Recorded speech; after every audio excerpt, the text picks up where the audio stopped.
তো কোন নেশাগ্রস্ত করতে যেত, তার হয়তো বাপের ভয়, দাদার ভয়, তার প্রতিবেশীর ভয় তারা করত। কিন্তু না না না, আজকে সমাজে দেখা যায় বাপ বেটা শ্বশুর জামাই একসঙ্গে মদ খাচ্ছে, এটাও আমাদের সমাজে ভয় আর নাই। ঠিক না বেঠিক কথা বলেন? সমাজে চলছে শ্বশুর জামাই একসঙ্গে, বাপ বেটা একসঙ্গে, ভাই ভাই একসঙ্গে অন্যায় কাজ, নেশাগ্রস্ত বিভিন্ন কাজ করছে, ভয় লাগে না?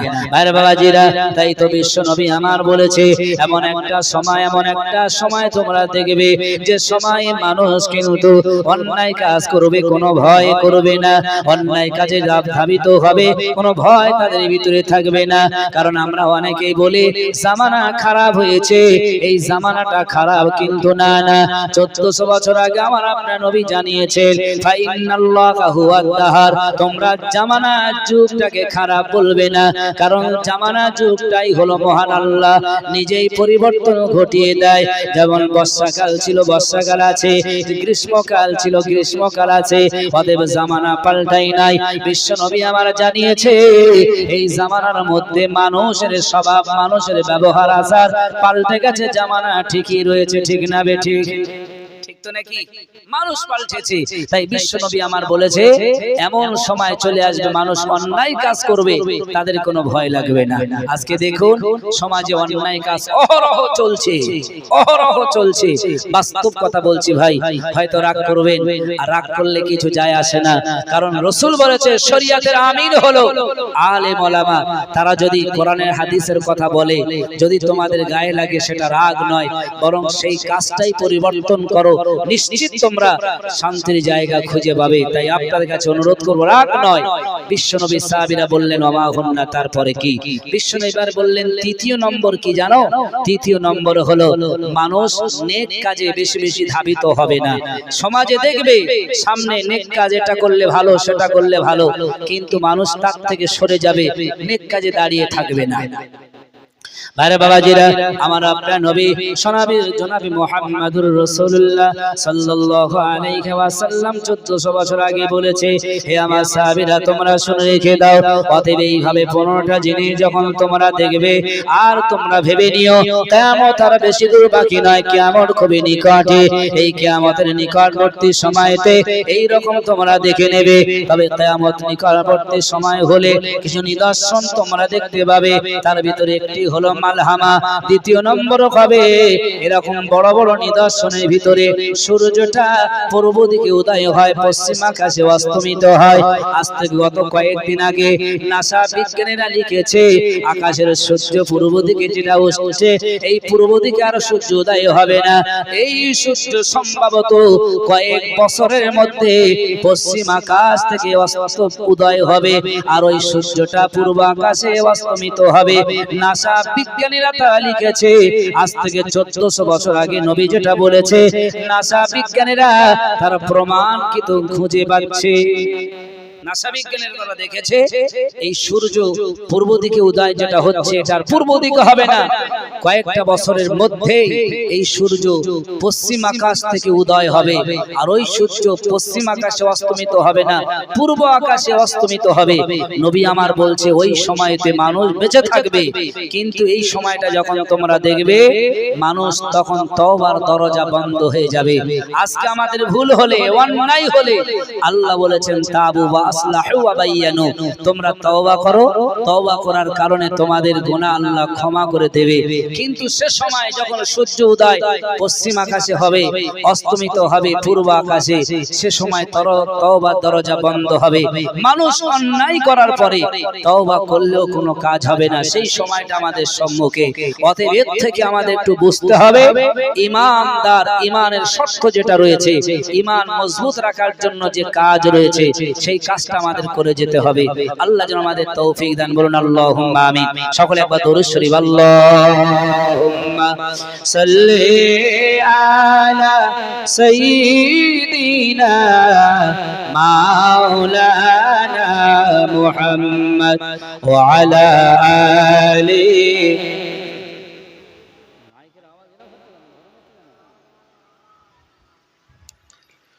আল্লাহুম্মা সাল্লি আলা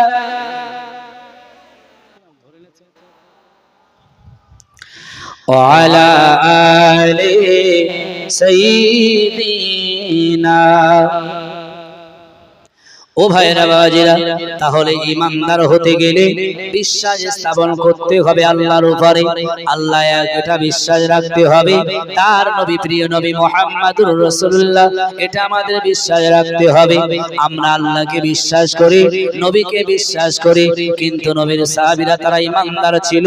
তারা কেমন বিশ্বাস করেছে লক্ষ্য করেন।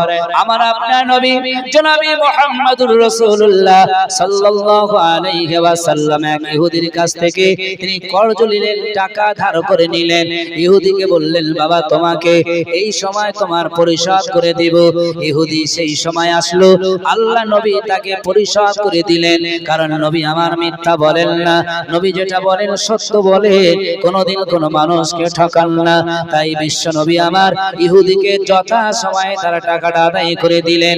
ইহুদি একদিন মনে মনে করলেন, বিশ্ব নবী মুহাম্মদুর রাসূলুল্লাহ সাল্লাল্লাহু আলাইহি ওয়াসাল্লামকে অপমান করতে হবে, লাঞ্ছিত করতে হবে। মুহাম্মদকে এই পৃথিবীতে অপমান করলে তার সাথী সঙ্গীরা তার উপর বিশ্বাস স্থাপন থেকে কমে যাবে। তাই ইহুদি একদিন পরিকল্পনা নিয়ে রাস্তায় দাঁড়িয়ে গেল। আমার আপনার নবী, সোনার নবী জনাবে মুহাম্মদুর রাসূলুল্লাহ সাল্লাল্লাহু আলাইহি ওয়াসাল্লাম তিনি রাস্তা দিয়ে হেঁটে হেঁটে আসছিলেন। ওই ইহুদি সুযোগ পেয়ে গেল, আল্লাহ নবীর সামনে দাঁড়িয়ে বললেন, হে মুহাম্মদ, হে মুহাম্মদ, আব্দুল্লাহর বেটা, তুমি যে আমার কাছ থেকে টাকা কর্জ নিয়েছিলে, ধার নিয়েছিলে, যথা সময় দেওয়ার তোমার কথা ছিল, সেই সময়টা তুমি দাও নাই। আমার টাকাটা তুমি দিয়ে দাও। কিতাব বলছে যে বিশ্বনবী তাকে টাকা দিয়ে দিয়েছিলেন। ইহুদি তারপরেও মনে করছে যে মুহাম্মদকে অপমান করতে হবে। তাই ইহুদি এসে আল্লাহর নবীর গলার এই আস্তিন জামাটা ধরলেন, নাকড়া নাকড়ি করছেন, টানাটানি করছেন আর বলছেন, মুহাম্মদ তুমি আমার টাকাটা দিয়ে দাও। মুহাম্মদ বললেন, বাবা আমি তো তোমার টাকাটা যে সময় দেওয়ার কথা ছিল আমি তো তোমাকে দিয়ে দিয়েছি। ইহুদি বলছে না, নই বলছেন হ্যাঁ আমি তোমাকে দিয়েছি বাবা। ইহুদি বলছে না আপনি দেননি, নবীজি বলছে হ্যাঁ আমি দিয়েছি। এখন কার কথাটা বিশ্বাস হবে? নবীর কথা বিশ্বাস হবে না ইহুদির কথা বিশ্বাস হবে? কথা বলে। নবী বলছে আমি দিয়ে দিয়েছি, ইহুদি বলছে না আপনি দেননি। দুজনাই বলেই চলেছেন, সেখানে আর কোনো মানুষ নেই। কিছুক্ষণ পরে এক ব্যক্তি আসছিলেন, তিনি কিছুদিন আগে আল্লাহ রাসূলের হাতে হাত দিয়ে ঈমানি কলেমা পড়ে ইসলাম গ্রহণ করেছে, ঈমান এনেছে। এই সাহাবীটি দাঁড়িয়ে বলছেন, ইয়া রাসূলুল্লাহ আপনি যে বলছেন টাকা দিয়ে দিয়েছি, ইহুদি বলছে টাকা দেননি। আমি বলছি আপনি যেটা বলছেন টাকা দিয়ে দিয়েছি এটা সত্য, আর আপনি ওকে টাকা দিয়েই দিয়েছেন। জোরে বলুন সুবহানাল্লাহ। ইহুদি এটা শুনে অবাক হয়ে গেল। নবীজি ধমক দিয়ে ওই সাহাবীকে বললেন, সাহাবী যখন আমি ইহুদির কাছ থেকে কর্জ নিয়েছিলাম, টাকাটা নিয়েছিলাম, তখন কোনো সাক্ষী ছিল না। আমি যখন টাকাটা ফেরত দিয়েছি তখনও কেউ সাক্ষী ছিল না। আর তুমি কি করে বলছো যে আমি টাকাটা দিয়েছি? কি জানো তুমি? আরে বাবাজিরা, ওই সময় সাহাবীটি বললেন, ইয়া রাসূলুল্লাহ, ইয়া হাবিবাল্লাহ, হুজুর আমি যখন ঈমান এনেছি আপনার হাতে হাত দিয়ে ইসলামী কলেমা পড়ে নিয়েছি, আমি জেনেছি মুহাম্মদ কোনোদিন মিথ্যা বলতে পারে না। মুহাম্মদ যখন যেটা বলে সেটা সত্য বলে। তাই আপনি বারবার বলছেন টাকাটা দিয়ে দিয়েছে, ইহুদি বলছে আমি টাকাটা নেইনি, আপনি দেননি। অতএব আপনি যেটাই বলেছেন দুইজনের কথার মধ্যে আমি সাহাবী, আমি বুঝতে পেরেছি আপনি যেটা বলছেন সেটা সত্য। জোরে বলুন সুবহানাল্লাহ। নবী রাগ করলেন, রাগ দেখালেন যে আমি যখন নিয়েছি তখন তুমিও ছিলে না, কেউ ছিল না, তুমি জানলে কি করে? ইহুদি বললেন, ইয়া রাসূলুল্লাহ আপনি যা বলেন কোনোদিন মিথ্যা বলেন না, এটা আমি জানি। এই কথার ভিত্তিতে আমি বলছি আপনি টাকাটা দিয়ে দিয়েছেন। নবীর জামার কলাটা আস্তিন ছেড়ে দিলেন। ইহুদি এবার বললেন, ইয়া রাসূলুল্লাহ, ইয়া হাবিবাল্লাহ, হুজুর যে সাহাবীটি আপনাকে বলে স্বীকারোক্ত দিয়েছে যে হ্যাঁ আপনি টাকাটা দিয়ে দিয়েছেন, ঈমান এনেছে, ঈমান আনার পরে এটা বলেছে আমি আজকে ইহুদি রয়েছে, আমি সত্যি কথা বলছি। হে আল্লাহর নবী রে, আপনার সাহাবী যেটা বলেছে সেটা হলো সত্য। একবার জোরে জোরে বলুন সুবহানাল্লাহ। কারণ আমি ইহুদি, আপনাকে অপমান করার জন্য আবার লেগেছিলাম। নবীজি বলছেন দেখো এটাই হলো ইমানদার। ঈমান যিনি এনেছে তার ভিতরে সব সময় বিশ্বাস রাখতে হবে। নবী যেটা বলেছেন, যেটা করেছেন, কখনো মিথ্যা বলেননি আর কখনোই মিথ্যা বলতে পারে না। সেই নবী আমার বলছে কি জানেন, হে পৃথিবীর মানুষ তোমরা শোনো, এই পৃথিবীতে ঈমানদার তোমরা হও। যদি ঈমানদার হয়ে যাও তাহলে তোমাদের জীবনে কোনো ভয় নাই, মরণের পরেও কোনো ভয় থাকবে না। একবার জোরে বলুন সুবহানাল্লাহ। আর ঈমানদার হতে গেলে বাস্তব কথা বলছি, সারা রাত জেগে জেগে যদি এরকম 5টা দিন জলসা শোনেন আর 5 দিন জলসা শোনার পরে সারা রাত জাগার পরে যদি ফজরের নামাজ ছেড়ে দেন, ঈমানদারের শর্ত কিন্তু সেটা বলা হয়নি। এমনও মানুষ দেখা যায়, ভাই রাগ করবেন না, শবে বরাতের সময় যখন এসে যায় ইমাম সাহেব মসজিদে হেঁকে দেয় যে শবে বরাতের রাত এসেছে, সন্ধ্যার পরে জিয়ারত হবে, তোমরা বেরিয়ে এসো। অনেক মানুষ রয়েছে জিয়ারতের জন্য বার হয়, ফজর পড়েনি ওই দিনে জোহর আসর মাগরিব এশাও পড়েনি, ভালো নতুন জামা গায়ে দিয়ে জিয়ারত সেরে আবার ঘুমিয়েছে, সেদিন ফজরের নামাজও পড়েনি। ঠিক না বেঠিক? এরকম অনেক ছেলে রয়েছে। লাইলাতুল কদরও তাই, আর বাস্তব তাই, আজকে সমাজেও তাই। সারা রাত জলসা শোনে অনেক মানুষ, ফজরের নামাজ অনেকে পড়ে, কিন্তু যারা পড়ে না, এই সারা রাত জলসা শোনার থেকে ফজরের নামাজের দাম বেশি না কম? কথা বলে অনেক বেশি। তাহলে অনেক মানুষ কিন্তু নামাজের দিকে ধাবিত হয় না। বাইরে বাবাজিরা, বিশ্ব নবী আমার জানিয়েছে কোন ব্যক্তি যদি ফজরের নামাজ আদায় করে নেয়, আমার আল্লাহ এবং তার রাসূল তার জন্য জিম্মাদার হয়ে যায়। কারণ মহান আল্লাহ বলেছে ওয়াসসামা বানাইনাহা বিআইদিন ওয়া ইন্না লামুসিউন। আল্লাহ বলেছেন বান্দারে, তোমাদের মাথার উপরে 7টা আসমান আমি বানিয়েছি, স্তরে স্তরে বানিয়ে দিয়েছি। এই আসমান বানানোর পরে ওয়া আনজালনা মিনাল মুসিরাতি মাআন সাজ্জাজা, ওই আসমান থেকে বৃষ্টি বর্ষণ করে দেই, আর ওই বৃষ্টি দিয়ে তোমরা ফসল ফলা রুজি তৈরি করো। ওয়াল আরদা ফারাশনাহা, তোমাদের জন্য জমিনটাকে বিছানার মতন বিছিয়ে দিয়েছি যাতে তোমরা সুখে আনন্দিতে বসবাস করতে পারো। ওয়া মিন কুল্লি শাইইন খলাকনা যাওজাইনি লাআল্লাকুম তাযাক্কারুন, আর পৃথিবীতে তোমাদের জড়ায় জড়ায় তোমাদের বানিয়ে দিয়েছে যাতে করে লাআল্লাকুম তাযাক্কারুন, তোমরা তোমাদের প্রভু তোমাদের রব আল্লাহ সম্বন্ধে জানতে পারো। একবার জোরে জোরে বলুন সুবহানাল্লাহ। নারে তাকবীর। অসুবিধা হচ্ছে নাকি আপনাদের? একটু জোরে তাকবীর দেন দেখি। নারে তাকবীর, নারে তাকবীর।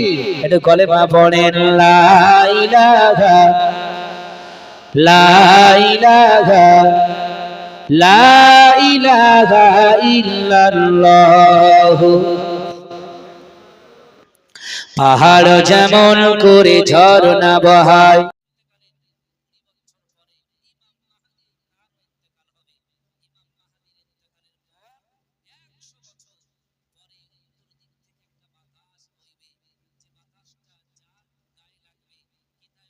দুটি বগলের কথা, দুই বগলের নিচে যাদের লাগবে তারা রোগগ্রস্ত হবে, আর রোগগ্রস্ত হতে হতে আস্তে আস্তে মানুষ মৃত্যুর মুখে ঢলে যাবে।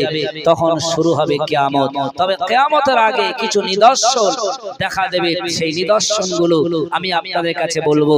তবে কিয়ামতের নিদর্শন কিছু আসার আগে 15টা জিনিস যখন আমরা দেখব, তখন আমরা অনুভব করব যে কিয়ামত আর বেশি দূর বাকি নেই।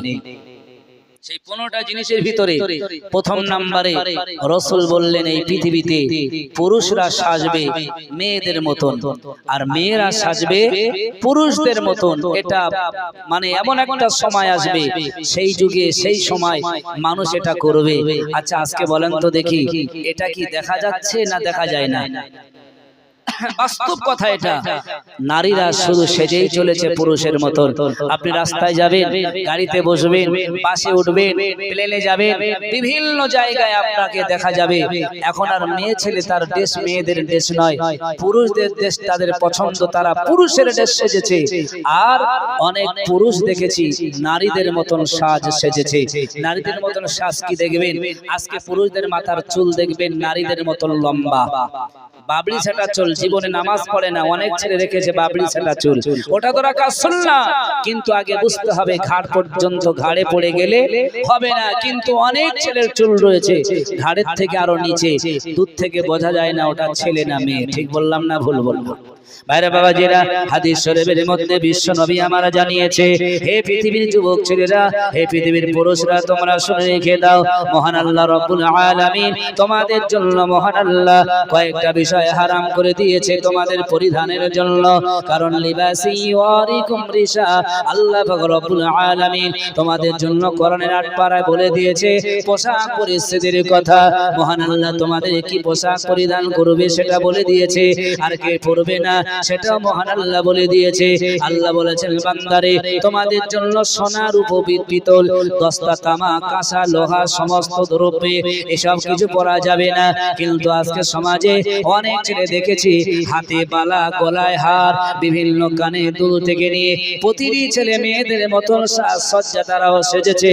আমার আপনার নবী জনাবে মুহাম্মদুর রাসূলুল্লাহ 1400 বছর আগে বলেছে, হে পৃথিবীর মানুষ তোমরা শুনে রেখে দাও, এরকম ছেলেরা যদি নারীদের মতন সাজে আর নারীরা যদি পুরুষদের মতন সাজে, তোমরা মনে করবে কিয়ামত আর খুব বেশি দূর বাকি নয়। সাহাবীরা বললেন, ওমা হুলনা, তারপরে কি আপনি শুনিয়ে দেন। আমার আপনার নবী বললেন, দ্বিতীয় নম্বর হলো পৃথিবীর মানুষেরা তারা অন্যায় কাজ করবে কিন্তু কোনো লজ্জা কোনো দ্বিধা কোনো ভয় তারা করবে না। যেমন করে সাগরকে চাই তেমনি করে প্রভু চাই তোমাকে, আধার যেমন করে চাই আলোকে, আধার যেমন করে চাই আলোকে। লা ইলাহা ইল্লাল্লাহ, গোধূলির আলো অভাবী কাল বেলা, কাটে না প্রভু রঙের মেলা, জীবনের সবখানে চাই তোমাকে, আধার যেমন করে চাই আলোকে, আধার যেমন করে চাই আলোকে। পাহাড় যেমন করে ঝরনা বহায়, নদী যেমন করে সাগরকে চাই, তেমনি করে প্রভু চাই তোমাকে, আধার যেমন করে চাই আলোকে, আধার যেমন করে চাই আলোকে। লা ইলাহা ইল্লাল্লাহ, লা ইলাহা ইল্লাল্লাহ। ও ভাইরা বাবাজিরা, তাই তো আমি